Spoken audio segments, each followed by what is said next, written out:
મારા બેટા ગ્રાહક આવતા નથી.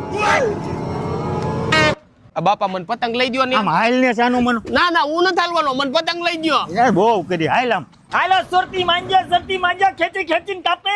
શું છે આ ફિરકીનું? ફક્ત 450 રૂપિયા ખેંચીને કાપે હો. અરે બટા આ નો લેવાય, એમાં હાથ કપાઈ જાય. આને ઓલી બીજી બતાવો. આલી આ છોટા ભીમની ફિરકી ફક્ત 350 રૂપિયા. અરે આ તો બહુ મોંઘી છે, આનાથી સસ્તી બતાવો ને. સસ્તું જોઈશી?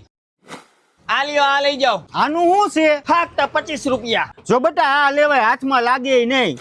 આ મોઢું બગાડમાં હજી પતંગે લેવાની છે ને. આ બાપા મને જો ઓલી પતંગ લઈ દ્યો ને. કઈ આ હા ઈવડી. 450 નું બાજ આવે હો. ઈ બાજ ઉડે ઈ પેલા તારો બાપ ઉડી જશે. તો ઓલી મોટું પતલું વાળી પતંગ લઈ દ્યો ને, મારા ભાઈબંધ હાટુ એને પપ્પા લઈ આવ્યા છે. કઈ આવડું આ 120 રૂપિયાનો પંજો આવે હો. આનાથી સસ્તી બતાવો ને. હજી સસ્તું જોઈશી? આલિયો આ લઈ જાઓ, ફક્ત 20 રૂપિયાનો પંજો. જો બટા આ લેવાય, પવન નો